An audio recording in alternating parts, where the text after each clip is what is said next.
Radio Tehran, শুরু হচ্ছে বিশ্ব সংবাদ।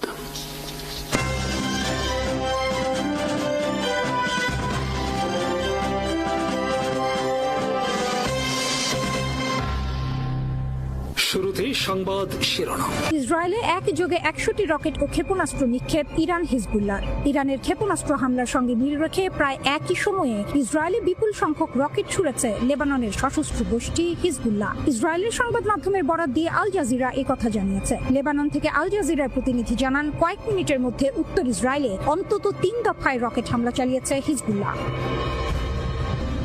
মার্কিন ঘাঁটিতে ইরানের ক্ষেপণাস্ত্র ও ড্রোন হামলা, বিস্ফোরণের শব্দ একের পর এক কাঁপিয়ে দিচ্ছে ঘাঁটি, বন্দর আর সামরিক স্থাপনা। এমন এক সময়ে ইরানের শক্তিশালী সামরিক বাহিনী Islamic revolutionary guard corps IRGC দাবি করেছে, কুয়েতে থাকা একটি গুরুত্বপূর্ণ মার্কিন ঘাঁটিতে তাদের সর্বশেষ হামলায় কয়েকজন মার্কিন সেনা নিহত হয়েছে এবং শতাধিক আহত হয়েছেন। এই হামলার লক্ষ্য ছিল কুয়েতের আলা দিরি হেলিকপ্টার ঘাঁটি, যা ক্যাম্প বুরিং নামেও পরিচিত। IRGC জানিয়েছে সেখানে ব্যাপক ক্ষয়ক্ষতি হয়েছে। ইরানি গণমাধ্যমে এমন কিছু ভিডিও প্রকাশ করা হয়েছে যেখানে হামলার মুহূর্তের দৃশ্য দেখানো হয়েছে বলে দাবি করা হচ্ছে। সেই ভিডিওগুলো দ্রুতই সামাজিক মাধ্যমে ছড়িয়ে পড়ে এবং যুদ্ধের উত্তেজনা আরও বাড়িয়ে দেয়। IRGC নৌবাহিনী এই হামলায় ব্যাপক সমন্বিত ক্ষেপণাস্ত্র ও ড্রোন আক্রমণ চালিয়েছে বলে জানানো হয়েছে। হামলার লক্ষ্য ছিল মার্কিন সেনাবাহিনীর কমব্যাট এভিয়েশন ব্রিগেডের গুরুত্বপূর্ণ স্থাপনা, বিশেষ করে হেলিকপ্টার মেরামতের হ্যাঙ্গার এবং জ্বালানি সংরক্ষণের গুদামগুলোতে বড় ধরনের ক্ষতি হয়েছে বলে দাবি করা হয়েছে। বিশ্লেষকদের মতে এই হামলা দেখিয়ে দিয়েছে যে উপসাগরীয় অঞ্চলের গভীরে থাকা মার্কিন সামরিক স্থাপনাকে লক্ষ্যবস্তু বানানোর সক্ষমতা ইরানের রয়েছে। তবে মার্কিন প্রতিরক্ষা দপ্তর বা পেন্টাগন এখনো আলাদিরি ঘাঁটিতে হতাহতের বিষয়ে IRGCর দাবি নিশ্চিত করেনি। মধ্যপ্রাচ্যে মার্কিন সামরিক অভিযানের দায়িত্বে থাকা সেন্ট্রাল কমান্ডো এ বিষয়ে বিস্তারিত কিছু জানায়নি। তবে পেন্টাগন আলাদাভাবে স্বীকার করেছে, চলমান সংঘাতে এখন পর্যন্ত প্রায় ১৪০ জন মার্কিন সেনা আহত হয়েছেন। এর আগেই যুদ্ধের দ্বিতীয় দিনে কুয়েতের সুয়াইবা বন্দরে একটি বড় হামলা হয়েছিল। সে হামলায় ৬ জন মার্কিন নাগরিক নিহত হন। সুয়াইবা বন্দরটি বাণিজ্যিক বন্দর হলেও এটি একই সঙ্গে একটি গুরুত্বপূর্ণ সামরিক লজিস্টিক কেন্দ্র হিসেবে ব্যবহৃত হয়। ওই হামলায় আরো ১৮ জন সেনা আহত হয়েছিলেন। পরে উপসাগরীয় অঞ্চলে আরেক মার্কিন সেনার মৃত্যুর খবর নিশ্চিত করা হয়। IRGCর একজন মুখপাত্র স্পষ্ট ভাষায় ঘোষণা দিয়েছেন, মধ্যপ্রাচ্যের বিভিন্ন দেশে থাকা মার্কিন সামরিক ঘাঁটিগুলো এখন তাদের বৈধ লক্ষ্যবস্তু। তিনি আরো বলেছেন, এসব ঘাঁটিকে আর সেই দেশগুলোর সার্বভৌম ভূখণ্ড হিসেবে বিবেচনা করা হচ্ছে না। সংঘাতের বিস্তার দ্রুত বাড়ছে। ইরান ইতিমধ্যে মধ্যপ্রাচ্যের 9টি দেশে হামলা চালিয়েছে বলে জানা গেছে। এই দেশগুলোর মধ্যে রয়েছে Bahrain, Iraq, Jordan, Kuwait, Oman, Qatar, Saudi Arab, সংযুক্ত আরব আমিরাত এবং সাইপ্রাস। এসব দেশে অন্তত 27টি মার্কিন ঘাঁটি ও বিভিন্ন সামরিক স্থাপনা লক্ষ্য করে হামলা হয়েছে। পাশাপাশি ইসরায়েলের সামরিক স্থাপনাও টার্গেট করা হয়েছে। যদিও বেশিরভাগ হামলাই আকাশ প্রতিরক্ষা ব্যবস্থায় আটকে দেওয়া হয়েছে বলে দাবি করা হচ্ছে, তবুও ইরান সতর্ক করেছে যে যুক্তরাষ্ট্র ও ইসরায়েলের বিরুদ্ধে তাদের হামলা অব্যাহত থাকবে। আন্তর্জাতিক পারমাণবিক শক্তি সংস্থা IAEA সম্প্রতি এক চাঞ্চল্যকর তথ্য প্রকাশ করেছে। সংস্থার মতে ইরান এখন পারমাণবিক বোমা তৈরির খুব কাছাকাছি পৌঁছে গেছে। এই খবর শোনার পর মধ্যপ্রাচ্য সহ পশ্চিমা বিশ্বে উত্তেজনার সৃষ্টি হয়েছে। প্রশ্ন উঠছে, ইরান কি সত্যি পারমাণবিক শক্তিধর দেশে পরিণত হলো? সৌদি আরবের পর মধ্যপ্রাচ্যের দ্বিতীয় বৃহত্তম দেশ ইরান। দেশটির শক্তি শুধু তার আয়তনের কারণে নয়, বরং তাদের অদম্য আত্মবিশ্বাসের কারণে। পারস্য উপসাগরীয় এই দেশের দৃঢ় মনোবল এবং অগ্রযাত্রার কারণে বিশ্ব রাজনীতির কেন্দ্রবিন্দুতে প্রায়ই তেহরানের নাম উঠে আসে।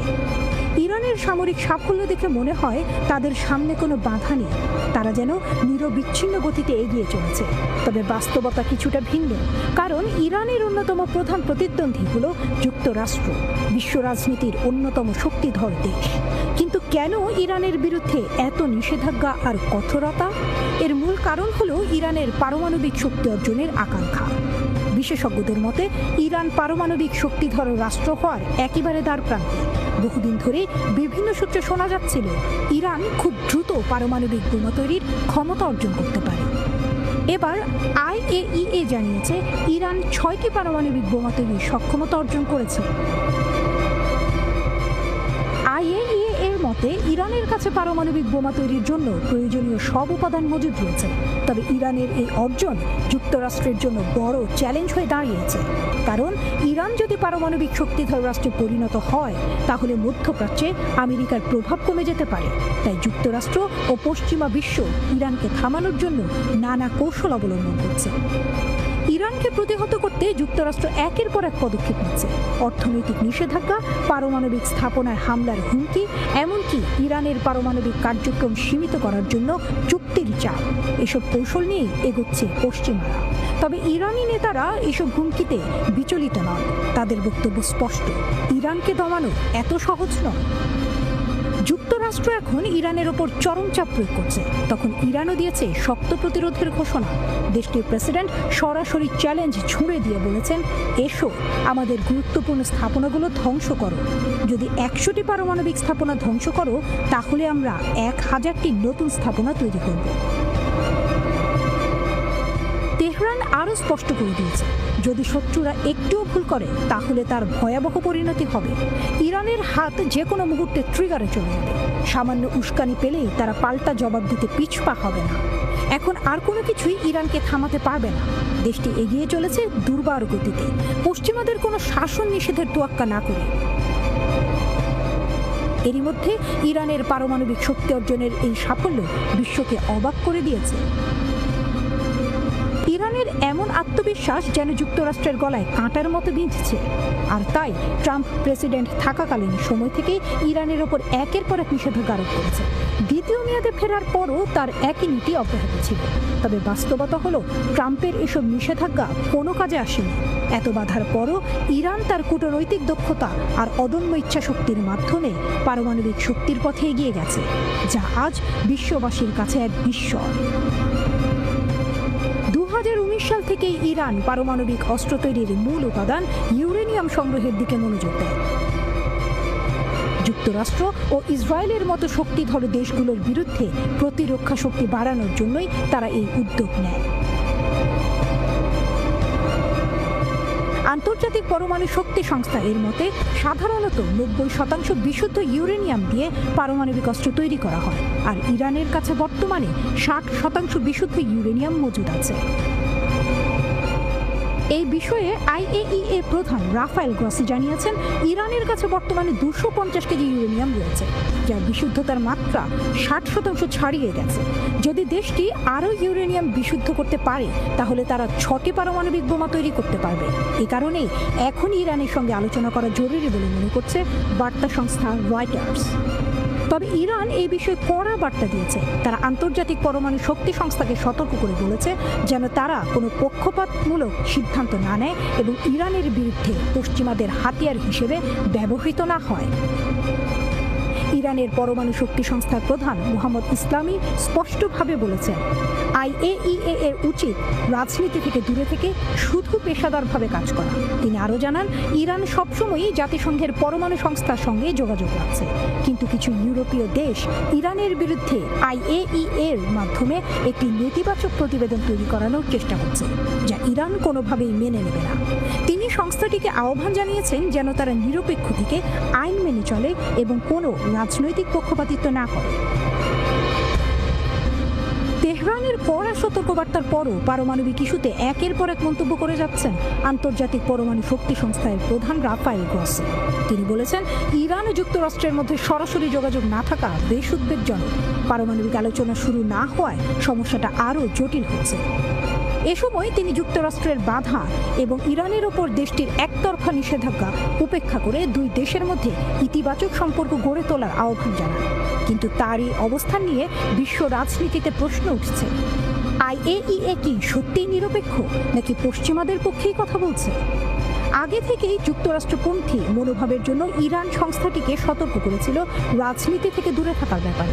তবে এবার আর মৃদু সতর্কতা নয়, সর্বোচ্চ কঠোরভাবে IAEA কে সতর্ক করল তেহরান। দীর্ঘদিন ধরে ইরান সংস্থাটিকে নিরপেক্ষ থাকতে বলেছে, কিন্তু তাতে কোনো ফল হয়নি। বরং দিন দিন IAEA যেন যুক্তরাষ্ট্র ও পশ্চিমা বিশ্বের মুখপাত্র হয়ে উঠেছে। এখন প্রশ্ন হলো, ইরান কি করবে? তারা কি যুক্তরাষ্ট্র ও ইসরায়েলের সব ষড়যন্ত্রের বিরুদ্ধে শক্ত প্রতিরোধ গড়ে তুলবে? যুদ্ধের গুঞ্জন, ইরানের পাল্টা আঘাত। ইরান যখন নিশ্চিতভাবে পারমাণবিক শক্তির শীর্ষ পর্যায়ে পৌঁছে গেছে, তখন যুক্তরাষ্ট্র ও ইসরায়েল তাদের শেষ চেষ্টার পরিকল্পনা করছে। শোনা যাচ্ছে যুক্তরাষ্ট্র ও তার ঘনিষ্ঠ মিত্র ইসরায়েল যৌথভাবে ইরানের ওপর হামলার ছক কষছে। যখন যুদ্ধের গুঞ্জন বাতাসে ভাসছে, তখন ইরান জানিয়ে দিল আর অপেক্ষা নয়, শত্রুদের জন্য আসছে তাদের বহুল প্রতীক্ষিত অপারেশন ট্রু প্রমিস 3। ইরানের শক্তিশালী সামরিক অভিযানের ঘোষণা।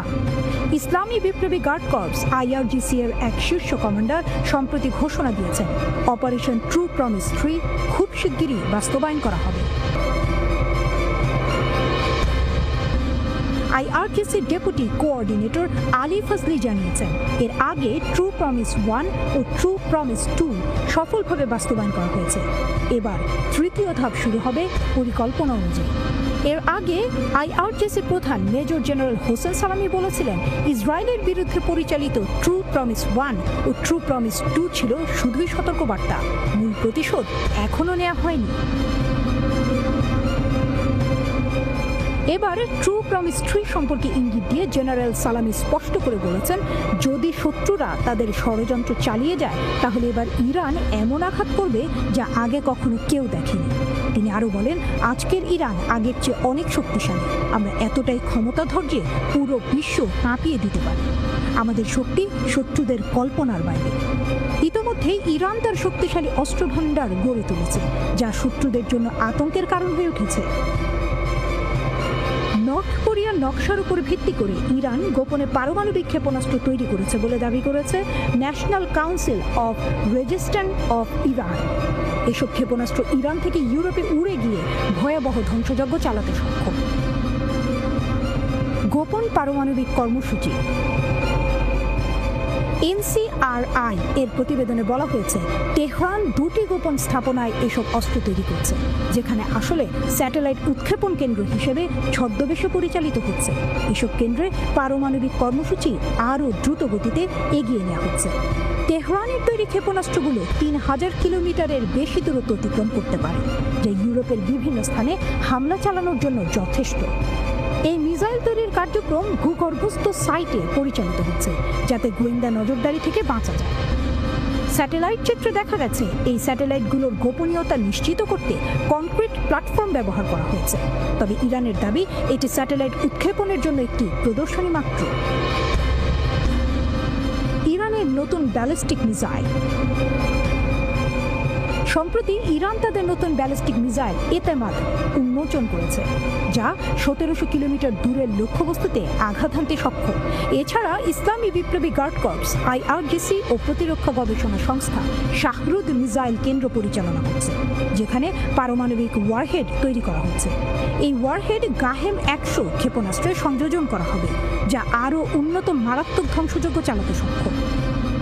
NCRI এর দাবি, IRGC আগামী কয়েক মাসের মধ্যে উন্নত মধ্যপ্রাচ্যে মার্কিন আকাশ প্রতিরক্ষা ব্যবস্থায় ইরানের আরও একটি সফল হামলার খবর সামনে এসেছে। জর্ডানের একটি বিমান ঘাঁটিতে ইরানের হামলায় যুক্তরাষ্ট্রের অত্যাধুনিক ক্ষেপণাস্ত্র প্রতিরক্ষা ব্যবস্থা থার্ড এর একটি অত্যন্ত গুরুত্বপূর্ণ রাডার পুরোপুরি বিধ্বস্ত হয়েছে বলে স্যাটেলাইট ছবি বিশ্লেষণে দেখা গেছে। এই রাডারের দাম মার্কিন মুদ্রায় প্রায় $300 মিলিয়ন, অর্থাৎ প্রায় $30 কোটি। মার্কিন সংবাদ মাধ্যম CNN ও ব্লুমবার্গ এর প্রতিবেদনে এই তথ্য উঠে এসেছে।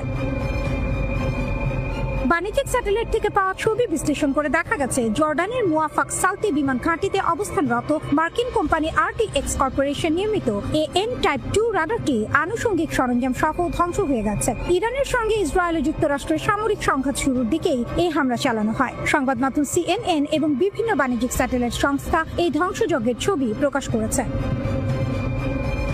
পরবর্তীতে একজন মার্কিন কর্মকর্তাও ঘটনার সত্যতা নিশ্চিত করেছেন। তিনি জানান, এই রাডারটি পারস্য উপসাগরীয় অঞ্চলে মার্কিন ক্ষেপণাস্ত্র প্রতিরক্ষা ব্যাটারিগুলো পরিচালনার জন্য অত্যন্ত গুরুত্বপূর্ণ ছিল। প্রতিরক্ষা বিশেষজ্ঞদের মতে, এই থার্ড রাডারটি ধ্বংস হওয়া যুক্তরাষ্ট্রের জন্য বড় ধরনের কৌশলগত ক্ষতি। Foundation for defence of democracy এর দেয়া তথ্য মতে, গত 28 ফেব্রুয়ারি এবং 3 মার্চ জর্ডানে ইরান 2টি বড় হামলা চালায়। যদিও দাবি করা হয়েছিল হামলাগুলো প্রতিহত করা হয়েছে, কিন্তু বাস্তবে তাদের হামলায় এই রাডারটি রক্ষা করা সম্ভব হয়নি। Centre for strategic and international studies CSIS এর বিশেষজ্ঞ টম কারাকো জানিয়েছেন, পুরো বিশ্বে যুক্তরাষ্ট্রের মাত্র 8টি থার্ড ক্ষেপণাস্ত্র প্রতিরক্ষা ব্যবস্থা রয়েছে। একটি পূর্ণাঙ্গ থার্ড সিস্টেমের দাম প্রায় $1 বিলিয়ন। এর মধ্যে শুধু রাডারটির দামই প্রায় $300 মিলিয়ন। 2012 সালের পরিকল্পনা অনুযায়ী এই প্রতিরক্ষা ব্যবস্থা পরিচালনার জন্য আমেরিকার প্রয়োজন ছিল 9টি ব্যাটারি, কিন্তু বাস্তবে 8টি ব্যাটারি দিয়েই কাজ চালানো হচ্ছিল। এখন জর্ডানে থাকা রাডারটি বিধ্বস্ত হওয়ায় এই মুহূর্তে ব্যাকআপ হিসেবে তাদের আর কোনো অতিরিক্ত রাডার নেই। থার্ড কেন এত গুরুত্বপূর্ণ? থার্ড বা terminal high altitude area defence এমন একটি ক্ষেপণাস্ত্র প্রতিরক্ষা ব্যবস্থা যা বায়ুমণ্ডলের একেবারে শেষ প্রান্তে থাকা ব্যালিস্টিক ক্ষেপণাস্ত্র ধ্বংস করতে পারে। এটি প্যাট্রিয়ট ক্ষেপণাস্ত্রের চেয়েও অনেক বেশি শক্তিশালী এবং নির্ভুল। একটি থার্ড ব্যাটারিতে 90 জন সেনা সদস্য থাকে। এছাড়া এতে থাকা 6টি ট্রাক মাউন্ট করা লঞ্চার এবং 48টি ইন্টারসেপ্টর ক্ষেপণাস্ত্র। প্রতিটি ইন্টারসেপ্টর ক্ষেপণাস্ত্রের দাম প্রায় $13 মিলিয়ন। এই রাডারটি অকেজো হয়ে যাওয়ায় ওই অঞ্চলের আকাশ প্রতিরক্ষার পুরো দায়িত্ব এখন প্যাট্রিয়ট সিস্টেমের উপর পড়বে। তবে বিশেষজ্ঞরা সতর্ক করে বলেছেন, প্যাট্রিয়ট সিস্টেমের জন্য প্রয়োজনীয় প্যাকেট 3 ক্ষেপণাস্ত্রের মজুদ বর্তমানে খুবই কম। এদিকে ইরানের লাগাতার ড্রোন ও ব্যালিস্টিক ক্ষেপণাস্ত্র হামলার কারণে মধ্যপ্রাচ্যে মার্কিন প্রতিরক্ষা ব্যবস্থা এখন তীব্র চাপের মুখে রয়েছে। এই সংকট মোকাবিলা করতে এবং দ্রুত অস্ত্র উৎপাদন বাড়ানোর জন্য গত শুক্রবার হোয়াইট হাউসে মার্কিন প্রতিরক্ষা সদর দপ্তর পেন্টাগন বড় বড় প্রতিরক্ষা ঠিকাদার প্রতিষ্ঠান যেমন লকহিড মার্টিন ও RTX এর সঙ্গে জরুরি বৈঠক করেছে।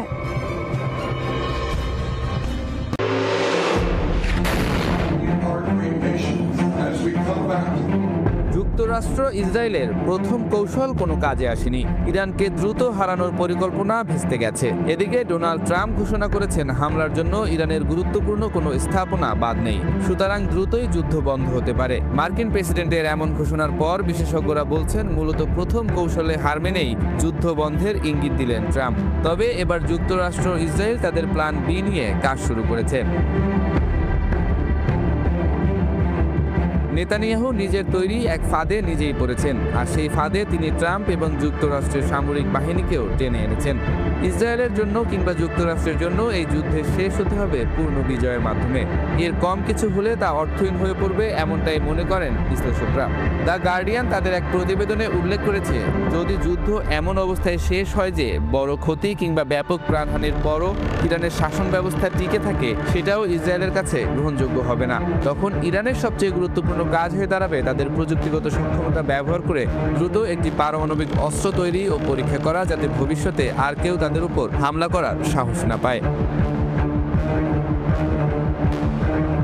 একদিকে বলা হচ্ছে যুদ্ধ প্রায় জিতে গেছে যুক্তরাষ্ট্র ইসরায়েল, অন্যদিকে যুক্তরাষ্ট্রের নৌবাহিনী অঞ্চলটিতে তৃতীয় একটি বিমানবাহী নৌবহর মোতায়েনের প্রস্তুতি নিচ্ছে। এ যুদ্ধ শুরু থেকেই পরিকল্পনা মাফিক এগোয়নি। পরিকল্পনা ছিল ইরানের সর্বোচ্চ নেতা এবং ধর্মীয় ও ইসলামী বিপ্লবী গার্ড বাহিনীর যত বেশি সম্ভব শীর্ষ নেতাকে হত্যা করা, যাতে ইরানে ক্ষমতাসীনেরা দুর্বল হয়ে পড়েন এবং তাদের ইসলামী শাসন ব্যবস্থা ভেঙে পড়ে।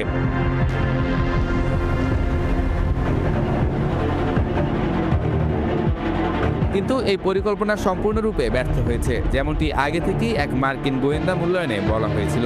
ইরানি শাসন ব্যবস্থার নতুন নেতা মজুদ রয়েছে এবং সম্ভবত মুস্তফা খামেনি যদি নিহতও হন, সেক্ষেত্রেও দায়িত্ব নেওয়ার জন্য এক বা একাধিক নেতা আগে থেকেই তৈরি আছেন।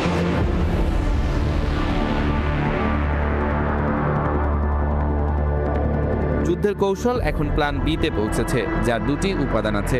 এর মধ্যে অপেক্ষাকৃত কম গুরুত্বপূর্ণ অংশ হলো কুর্দি বা বালুচদের মতো সংখ্যালঘু গোষ্ঠীগুলোর সঙ্গে কাজ করে তাদের বিদ্রোহ উৎসাহ দেওয়া, যাতে ইরান ভেঙে পড়ার প্রক্রিয়া শুরু হয়।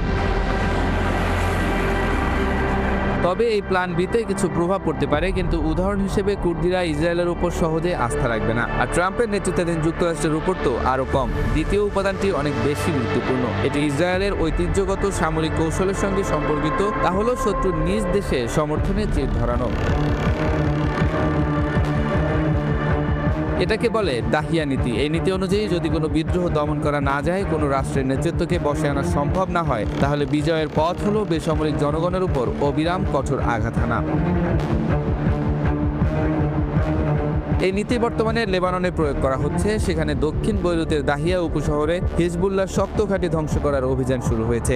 2006 সালে হিজবুল্লাহর বিরুদ্ধে যুদ্ধের সময় থেকেই এই এলাকায় নাম থেকেই নীতিটির নামকরণ হয়েছিল।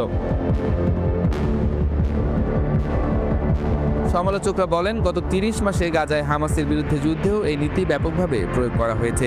এতে অন্তত 70,000 ফিলিস্তিনি নিহত হয়েছে, আরও অনেক বেশি মানুষ আহত হয়েছে এবং গাজার বেশিরভাগ এলাকা ধ্বংসস্তূপে পরিণত হয়েছে। তবু হামাস এখনও টিকে আছে এবং গাজার কিছু অংশ এখনও তাদের নিয়ন্ত্রণে রয়েছে। এই বাস্তবতা সত্ত্বেও এখন ইসরায়েলি প্রতিরক্ষা বাহিনী এবং যুক্তরাষ্ট্রের বিমান বাহিনীর ইরানের বিরুদ্ধে যুদ্ধে একই নীতি প্রয়োগ করছে। অবকাঠামোর ওপর হামলার ক্রমবর্ধমান প্রমাণ এরই মধ্যে দৃশ্যমান। মঙ্গলবার যুক্তরাষ্ট্রের প্রতিরক্ষা মন্ত্রী পিট হেক্সেট সতর্ক করে বলেছেন, এটি হবে ইরানের ভেতর আমাদের সবচেয়ে তীব্র হামলার দিন এবং অপারেশন এপিক ফিউরির 10ম দিনে ইরান একা হয়ে গেছে এবং তারা মারাত্মকভাবে হারছে। সাম্প্রতিক সময়ে ইসরায়েলের সামরিক কৌশলের অভিজ্ঞতা এবং ট্রাম্প ও হেক্সেতের অধীনে যুক্তরাষ্ট্রের আরও আক্রমণাত্মক অবস্থান, এই দুইয়ের সমন্বয়ে আমরা সম্ভবত ইরান জুড়ে ব্যাপক ধ্বংসযজ্ঞ দেখতে পাব।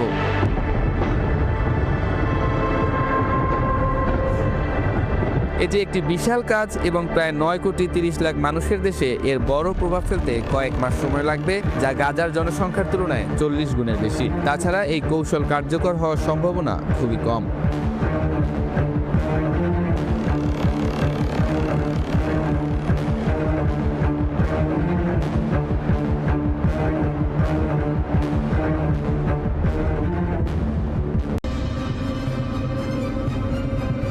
রাতের অন্ধকার ভেদ করে ছুটে গেছে ক্ষেপণাস্ত্র, আকাশে গর্জন, মাটিতে বিস্ফোরণ, আর সেই বিস্ফোরণের শব্দ যেন কেঁপে উঠেছে পুরো ইসরায়েল। ইরানি সামরিক বাহিনী দাবি করেছে তাদের চলমান সামরিক অভিযান অপারেশন ট্রু প্রমিস 4 এর 33তম ধাপে বড় ধরনের আঘাত হানা হয়েছে ইসরায়েলের গুরুত্বপূর্ণ সামরিক ও জ্বালানি স্থাপনায়। ইরানের খাতাম আল আম্বিয়া সেন্ট্রাল হেডকোয়ার্টারের মুখপাত্র ইব্রাহিম জোলফাঘারি এক বিবৃতিতে বলেছেন, দক্ষিণ তেল আবিবে অবস্থিত হালার স্যাটেলাইট যোগাযোগ কেন্দ্র ধ্বংস করা হয়েছে। তার দাবি, এই কেন্দ্রটি ছিল ইসরায়েলের একটি গুরুত্বপূর্ণ যোগাযোগ কেন্দ্র, যেখানে থেকে বিমান ঘাঁটি ও যুদ্ধ বিমানের মধ্যে যোগাযোগ পরিচালনা করা হতো। ইরানের ভাষ্য অনুযায়ী তাদের শক্তিশালী অ্যারোস্পেস বাহিনীর আত্মঘাতী ড্রোন একটি বিশেষ অভিযানে এই কেন্দ্রটি লক্ষ্য করে হামলা চালায় এবং তা ধ্বংস করে দেয়। কিন্তু এখানেই শেষ নয়। ইরান বলছে একই সময়ে তারা ইসরায়েলের জ্বালানি অবকাঠামোকেও টার্গেট করেছে। হাইফা অঞ্চলে একটি তেল শোধনাগার, গ্যাস স্থাপনা এবং জ্বালানি মজুত কেন্দ্রের ওপর আত্মঘাতী ড্রোন হামলা চালানো হয়েছে। তাদের দাবি, এই হামলা ছিল ইরানের তেল ডিপোতে ইসরায়েলের আগের হামলার জবাব। একই দিনে আরেকটি নাটকীয় দাবি করেছে তেহরান। ইরানের ইসলামী বিপ্লবী গার্ড বাহিনী IRGC জানিয়েছে, ইরাকের কুর্দিস্তান অঞ্চলে অবস্থিত একটি মার্কিন সামরিক ঘাঁটিতেও হামলা চালানো হয়েছে। জোলফাঘারির ভাষ্য অনুযায়ী IRGCর স্থলবাহিনীর ক্ষেপণাস্ত্র অপারেটররা 5টি ক্ষেপণাস্ত্র ছুড়ে ওই ঘাঁটিকে লক্ষ্য করে আঘাত করেছে। এদিকে আকাশ প্রতিরক্ষায়ও নিজেদের সাফল্যের কথা বলছে ইরান। তাদের দাবি, রাজধানী তেহরানের আকাশে একটি হারমিস ড্রোন ধ্বংস করা হয়েছে। মারাজি প্রদেশের আকাশে কয়েকটি ক্রুজ ক্ষেপণাস্ত্র প্রতিহত করা হয়েছে। ইস্পাহানের আকাশে শত্রুপক্ষের একটি উন্নত স্পাই ড্রোনের কক্ষপথ ভেঙে সেটিকে ধ্বংস করা হয়েছে বলেও দাবি করেছে তেহরান। শুধু তাই নয়, আজ আবার মারাজি প্রদেশে একটি হেরন ড্রোন এবং তেহরানের কাছে একটি হেরন টিপি ড্রোন শনাক্ত করে ধ্বংস করা হয়েছে বলে জানিয়েছে ইরান। এছাড়া দেশের অন্য 2 অঞ্চলের আকাশে সেনাবাহিনীর বিমান প্রতিরক্ষা বাহিনী 2টি হারমেস 900 ড্রোন ভূপাতিত করেছে বলেও দাবি করা হয়েছে। ইরানের বক্তব্য অনুযায়ী এসব প্রতিরক্ষা অভিযান পরিচালিত হয়েছে একটি সমন্বিত বিমান প্রতিরক্ষা নেটওয়ার্কের মাধ্যমে, যেখানে আধুনিক রাডার ও ক্ষেপণাস্ত্র ব্যবস্থার ব্যবহার করা হয়েছে। তবে ইরানের সামরিক নেতারা স্পষ্ট বার্তা দিয়েছেন, এই লড়াই এখানেই শেষ নয়। জোলফাঘারি বলেছেন, যুক্তরাষ্ট্র ও ইসরায়েলের বিরুদ্ধে এই যুদ্ধ চলবে চূড়ান্ত বিজয় না আসা পর্যন্ত। তার ভাষায়, ইসলামী প্রজাতন্ত্র ইরানের সশস্ত্র বাহিনী জনগণের সমর্থন নিয়ে তাদের পবিত্র সংগ্রাম চালিয়ে যাবে, যতক্ষণ না শত্রুকে হাঁটু গেড়ে বসতে বাধ্য করা যায়। এদিকে ইরান আরও জানিয়েছে, অপারেশন ট্রু প্রমিস 4 এর 34তম ধাপ শুরু হয়েছে। এই নতুন ধাপে ব্যবহার করা হচ্ছে অত্যন্ত নির্ভুল ক্ষেপণাস্ত্র, যার ওয়ারহেডের ওজন 1 টনেরও বেশি। ইরানের দাবি, এই হামলাগুলো লক্ষ্য করে চালানো হচ্ছে যুক্তরাষ্ট্র ও ইসরায়েলের সামরিক ঘাঁটি, লজিস্টিক কেন্দ্র এবং কৌশলগত স্থাপনাগুলোর ওপর। গেম থিওরির বিশেষজ্ঞ অধ্যাপক সুইচিন জিয়াং এর করা এক ভয়াবহ ভবিষ্যৎবাণী, যা ধীরে ধীরে বাস্তবে রূপ নিতে শুরু করেছে। তিনি বলেছেন, যুদ্ধে যুক্তরাষ্ট্র ইরানের কাছে হেরে যাবে। অধ্যাপক সুইচিন জিয়াং এর প্রথম ভবিষ্যৎবাণী ছিল ডোনাল্ড ট্রাম্প আবারও যুক্তরাষ্ট্রের নির্বাচনে জয়ী হবেন। পরে দেখা গেছে এই ভবিষ্যৎবাণী সত্যি হয়েছে। তার দ্বিতীয় ভবিষ্যৎবাণী ছিল ট্রাম্প ক্ষমতায় ফিরে আসার পরপরই আমেরিকা ও ইরানের মধ্যে বড় ধরনের যুদ্ধ শুরু হবে, সেটিও বাস্তবে ঘটেছে। তবে তার তৃতীয় ভবিষ্যৎবাণী সবচেয়ে বেশি আলোড়ন সৃষ্টি করেছে। তিনি বলেছিলেন, এই যুদ্ধে পৃথিবীর সবচেয়ে শক্তিশালী দেশ আমেরিকা শেষ পর্যন্ত বড় ধরনের পরাজয়ের মুখে পড়বে। কিন্তু কিভাবে একটি সামরিক সুপার পাওয়ার ইরানের মতো দেশের কাছে দুর্বল হয়ে পড়তে পারে? গেম থিওরি ও ভূ রাজনীতি বিশ্লেষণে দক্ষ সুইচিন জিয়াং তার এক সাম্প্রতিক সাক্ষাৎকারে স্পষ্টভাবে বলেছেন, এই যুদ্ধ আমেরিকার পক্ষে জেতা খুব কঠিন। অধ্যাপকের বিশ্লেষণ অনুযায়ী ইরান এই সংঘাতের জন্য অল্প সময় ধরে নয়, বরং প্রায় 2 দশক ধরে প্রস্তুতি নিয়ে আসছে। তাদের শাসন ব্যবস্থায় এই সংঘাতকে এক ধরনের চূড়ান্ত যুদ্ধ হিসেবে দেখা হয়, যেখানে তারা আমেরিকাকে বড় শয়তান হিসেবে বিবেচনা করে। ইরানের মিত্র গোষ্ঠীগুলোর মধ্যে রয়েছে ইয়েমেনের হুথি আন্দোলন, লেবাননের হিজবুল্লাহ, ফিলিস্তিনের হামাস এবং ইরাক ও সিরিয়ার বিভিন্ন শিয়া সশস্ত্র সংগঠন। এই সব গোষ্ঠী একসঙ্গে কাজ করে আমেরিকার মানসিকতা এবং যুদ্ধ পরিচালনার কৌশল ভালোভাবে বুঝে নিয়েছে। তাদের লক্ষ্য শুধু আমেরিকান সৈন্যদের আক্রমণ করা নয়, বরং তাদের বড় পরিকল্পনা হলো পুরো আমেরিকান প্রভাব এবং বৈশ্বিক অর্থনৈতিক কাঠামোকে দুর্বল করে দেয়া। এই কারণে তারা সরাসরি আমেরিকার সঙ্গে সংঘর্ষে না গিয়ে এমন দেশগুলোকে লক্ষ্য করছে যেগুলো আমেরিকার অর্থনীতির জন্য অত্যন্ত গুরুত্বপূর্ণ। এসব দেশের মধ্যে রয়েছে উপসাগরীয় অঞ্চল, যেমন সৌদি আরব, সংযুক্ত আরব আমিরাত, কাতার এবং বাহরাইন। এখন প্রশ্ন ওঠে, বিশ্বের সবচেয়ে উন্নত সেনাবাহিনী থাকা সত্ত্বেও আমেরিকা কেন এই সস্তা ড্রোনগুলো সহজে থামাতে পারছে না? ইরানের শাহেদ 136 ড্রোন সম্পূর্ণভাবে ইরান ও রাশিয়ায় তৈরি হয়। এই ড্রোন খুব সস্তা হলেও কার্যকর। এতে 2 স্ট্রোক পিস্টন ইঞ্জিন থাকে, যা ঘন্টায় প্রায় 185 কিলোমিটার গতিতে প্রায় 2000 কিলোমিটার পথ অতিক্রম করতে পারে মাত্র 100 লিটার জ্বালানিতে। এটি পরিচালনা করাও খুব সহজ। শুধু জিপিএস কোঅর্ডিনেট সেট করলেই এটি নির্দিষ্ট লক্ষ্যবস্তুর দিকে চলে যায়। এটি খুব নিচু দিয়ে উড়ে, তাই এটিকে শনাক্ত বা আটকানো কঠিন হয়ে পড়ে। মাত্র 8 ফুট চওড়া এই ড্রোন প্রায় 40 কেজি বিস্ফোরক বহন করতে পারে। আমেরিকার প্রতিরক্ষা কর্মকর্তারাও স্বীকার করেছেন যে ইরানি ড্রোন এখন বড় ধরনের চ্যালেঞ্জ হয়ে উঠেছে। এখন আমেরিকার মিসাইলের মজুদ দ্রুত কমছে এবং তাদের এশিয়ার জন্য সংরক্ষিত সামরিক রিজার্ভ থেকেও অস্ত্র ব্যবহার করতে হচ্ছে। অনেক বিশ্লেষকের মতে এটি আমেরিকার দীর্ঘদিনের সামরিক প্রভাব দুর্বল হওয়ার একটি ইঙ্গিত হতে পারে। যদি এই পরিস্থিতি চলতে থাকে, তাহলে পেট্রো ডলার ব্যবস্থাও দুর্বল হয়ে যেতে পারে এবং পৃথিবী ধীরে ধীরে বহু মেরু বিশ্বের দিকে এগোতে পারে। অধ্যাপক জিয়াংয়ের দাবি অনুযায়ী পৃথিবীর ক্ষমতার পেছনে কিছু গোপন সংগঠন কাজ করে, যারা মধ্যপ্রাচ্যে একটি বড় যুদ্ধকে শেষ সময়ের পরিকল্পনা বা ভবিষ্যৎবাণীর অংশ হিসেবে দেখে। শ্রোতা বন্ধুরা, বিশ্ব সংবাদে এই ছিল আমাদের সর্বশেষ আয়োজন। সঙ্গে থাকার জন্য আপনাদের সবাইকে অসংখ্য ধন্যবাদ।